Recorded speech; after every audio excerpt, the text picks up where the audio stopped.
ये बच्चियां हैं नायक इम्तियाज़ अहमद की, ये बेटियां हैं और ये छोटी बेटी है उसकी, ये उसकी बड़ी बेटी है 14-15 साल की है। इन बच्चियों ने अपना रो रो के बहुत बुरा हाल किया हुआ है।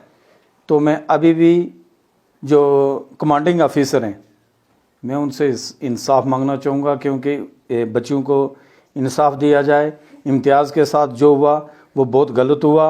उसको ये इन बच्चियों का कहना है और उसकी बीवी का कहना है, इम्तियाज़ मेरा भाई था, कि उसको धमकाया जा रहा था कि 6-7 दिन बाद तुझे मार देंगे।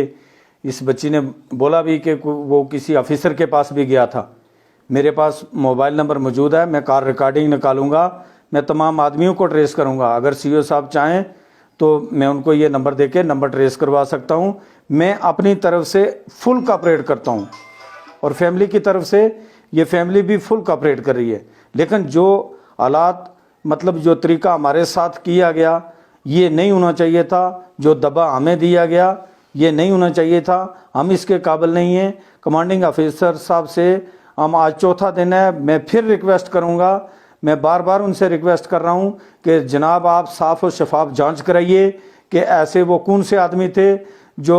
और मेरे खुद के पास रिकॉर्डिंग मौजूद है। मेरे भाई ने मुझे बोला था कि मेरा ध्यान रखना, ईद के दूसरे दिन मेरा ध्यान रखना। मैंने उसे एक बार नहीं, मैंने उसे 5-6 बार बोला कि तेरा क्या ध्यान रखूं, तू तो फौज के अंदर है, मैं तो एक सिविल आदमी हूं, मैं तेरा क्या ध्यान रखूं, बात क्या है। लेकिन उसने वो बात अभी बात नहीं बताई है। मेरे पास रिकॉर्डिंग मौजूद है उसकी। तो बाकी अगर उसने घरवाली को फ़ोन किया है, घरवाली का फ़ोन जो है वो ट्रेस पे लगाया जाए, कॉल रिकॉर्डिंग निकाली जाए। और मैं ख़ासकर मैं अपने जो कमांडिंग ऑफिसर हैं मैं उनसे ये रिक्वेस्ट करूँगा, और एसएसपी पुंछ जो हैं, डीआईजी रजौरी पुंछ रेंज हैं डॉक्टर आसिफ मुगल साहब हैं, अपने डीसी पुंछ हैं, मैं आज भी रिक्वेस्ट कर रहा हूँ ये छोटे छोटे बच्चों को लेके, ये उसके बच्चे हैं बेजान हैं, इन्होंने 2-3 दिन से खाना नहीं खाया है, इनसे बोला नहीं जा रहा है, और बोलें तो क्या बोलें, क्या सुनाएं, किसको क्या सुना सकते हैं हम किसी को। एक फौजी आदमी हमें बोल रहा है कि मेरा ध्यान रखना, मैं भाई हूँ उसका, मुझे बोल रहा है कि मेरा ध्यान रखना। वो 4 दीवारी के अंदर अगर सेफ नहीं है तो मैं घर में कैसे सेफ हूँ। ये आज उसके साथ हो रहा है, कल मेरे साथ भी हो सकता है ये। तो मैं अर्ज करूंगा कमांडिंग ऑफिसर साहब से, और मैं एलजी साहब से जो जम्मू कश्मीर के लेफ्टिनेंट गवर्नर हैं मनोज सिन्हा साहब, मैं उनसे भी रिक्वेस्ट करूंगा, एसएसपी साहब से कर रहा हूं, डीसी साहब से कर रहा हूं, डीआईजी रजौरी पुंछ रेंज से कर रहा हूं कि जनाब हम नौजवान हैं, इस इलाके का इतिहास देखा जाए 1965 से लेकर आज तक, आप अपनी एजेंसियों से कन्फर्म करें, यहाँ कोई देशद्रोही पैदा नहीं हुए हैं, यहाँ देश के वफादार लोग रहते हैं और जिन्होंने लोगों फौज के साथ काम किया है। आप अपनी एजेंसियों से कन्फर्म करें। इम्तियाज़ ने 18 साल अगर नौकरी की है तो लास्ट उसको आपने ऐसे ही घर में भेज दिया, ये हम हरगिज़ बर्दाश्त नहीं करेंगे, नहीं कबूल करेंगे। भाई की मौत बर्दाश्त कर सकते हैं, दबा बर्दाश्त नहीं कर सकते हैं। इम्तियाज़ की इन्वेस्टिगेशन की जाए और इन बच्चों के साथ इंसाफ किया जाए। जो दूसरा लड़का जो मरा है वो भी मेरा भाई है, तमाम मेरे भाई हैं। मैं ये नहीं कि मैं किसी को बोलूँगा कि किसने क्या किया, किसने क्या किया, लेकिन हुआ कैसे, ये हुआ कैसे। 4 दीवारी के अंदर एक सेना का जवान मुझे बोल रहा है कि मेरा ध्यान रखना, मेरे पास रिकॉर्डिंग मौजूद है, मेरे पास सबूत मौजूद है।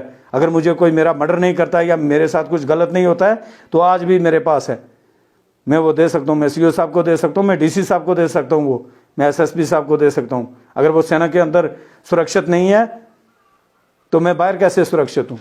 शुक्रिया। असन अबू बहुत शरीफ सुनने कोई यार ने सनी नहीं मारसा है, मैं इदी थे बाद नहीं मारसा वो नहीं मारी ये आने सना कार वो कार अच्छा नहीं होंगे वो नहीं मारी ये कोई ये आने सना है कार सांसता मैं आसे आने सना मैं असन अबू बेगना सही वो नहीं मारी ये ना अबू ने सुना मैं कोई 3-4 कोई ये बहुत तंगी तन नहीं था, मैं इतना तंगी तन नहीं ना फ़ोन भी नहीं सुन इतना जकार ने ना गल भी नहीं सुन करने, कोई पता नहीं उन्हें इस बेगना किए मारे या इंसाफ दे छोड़ो रस कहना इन्हें सारे को सारा प्यो नहीं उन्होंने बस इंसाफ ने सी साफ को इंसाफ मांगनी है। मैंने बेकसूर किया हमारे ने। ਅੱਗੇ ਉਹਨਾਂ ਨੇ ਬੱਚੀਆਂ ਸਨ ਆਹੇ ਸਾਨੂੰ ਕੋਈ ਜੀ ਆਹੇ ਸਾਨੂੰ ਕੋਈ ਇਹ ਨਹੀਂ ਨਾ ਉਹਨਾਂ ਨੇ ਗੱਲ ਸੁਣਤੀ ਉਹ ਕੋਈ ਆना से तो ਐਵੇਂ ਕਰਨਾ ਹੈ ਕੋਈ ਆना से तो ਐਵੇਂ ਕਰਨਾ है तो कोई नहीं ना कोई ਉਹਨਾਂ ਨੇ ਗੱਲ ਸੁਣਤੀ